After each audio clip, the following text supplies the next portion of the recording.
Sébastien. C'était un enfant qui aurait été catalogué ailleurs comme un enfant difficile, ou, ce qui n'est pas tout à fait la même chose, un enfant en difficulté. Il avait d'ailleurs toutes les raisons d'être difficile. Partagé entre le père et la mère d'un couple divorcé, maman en difficulté économique, sa vie n'était pas rose. C'était même un combat. Mais il aimait cette école qui était devenue pour lui comme un refuge.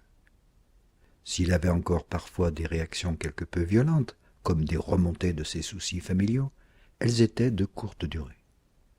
Et c'était le maître du jardin où il y passait de longs moments, et le protecteur de tous les petits. Mais il fuyait littéralement tout ce qui avait une apparence intellectuelle. Manifestement, écrire, mathématiser, éveillait chez lui de la méfiance, et chez moi une certaine perplexité. Dans notre classe, les enfants pouvaient aller prendre l'air quand ils voulaient. Ce n'était qu'un besoin parmi d'autres que l'on tolère bien chez les adultes. Il suffisait de le dire. On imagine que les enfants risqueraient d'en abuser.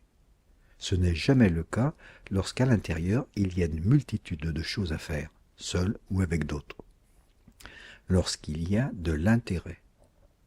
J'ai toujours été interloqué par l'étonnante méfiance des adultes vis-à-vis des enfants. Peut-être est-ce parce qu'ils ne les voient qu'à travers leur propre comportement. Un jour donc, mon Sébastien était allé prendre l'air, seul dans la cour. Comme je ne suis pas un irresponsable, je jetais de temps en temps un coup d'œil par la fenêtre. Il faisait broum-broum, c'est-à-dire qu'il jouait à conduire je ne sais quel engin en faisant force manœuvre et marche arrière. Comme cela durait quand même longtemps, intrigué, je sortis dans la cour et lui demandai à quoi il jouait.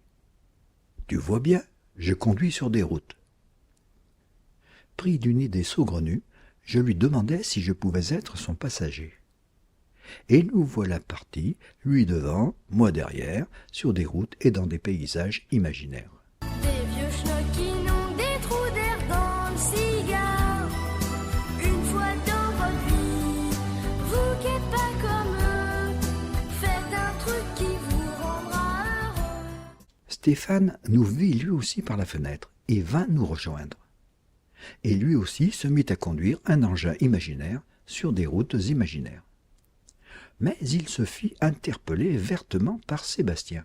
« Hé, tu ne roules pas sur mes routes, s'il te plaît !»« Mais elles sont où, tes routes? On ne les voit pas. » Effectivement, Sébastien n'avait pas voulu tracer ces routes où il jouait déjà depuis quelque temps, pour ne pas courir le risque qu'on les lui efface.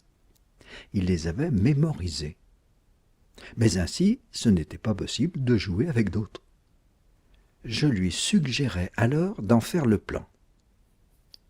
Ils rentrèrent immédiatement, et Sébastien, avec l'aide de Stéphane devenu son mentor, se mit à réaliser le plan de la cour avec le tracé du réseau routier sur lequel il évoluait. À ma grande surprise, c'était un véritable tracé géométrique. Comme il ne s'agissait pas de faire un exercice, mais de l'utiliser pour jouer, Sébastien et son acolyte présentèrent leur œuvre à toute la classe. Et, après quelques rectifications pour le rendre plus opérationnel, toute la classe s'essaya à le mémoriser.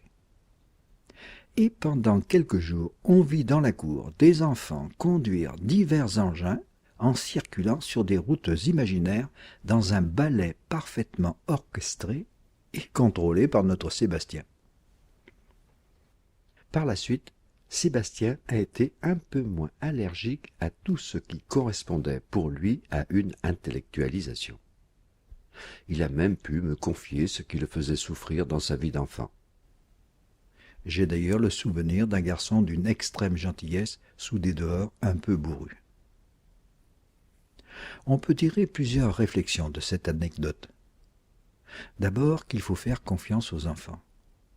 Confiance ne voulant pas dire être aveugle ou démissionnaire, mais savoir que, quoi qu'ils fassent, aussi incongru et hors de notre autorité cela soit-il, ils se construisent en mettant en branle des facultés que nous ignorons.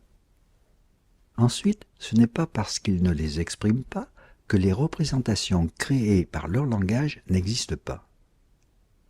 il y a une différence entre la création de représentations et l'expression de ces représentations.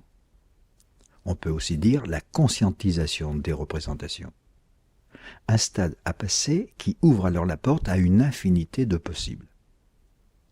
J'ai appelé cela rentrer dans un langage. Rentrer dans le langage écrit, rentrer dans les langages mathématiques, scientifiques, artistiques. C'est beaucoup plus important que d'apprendre les logiques communément admises des langues de chacun d'eux. Cela est ensuite très facile.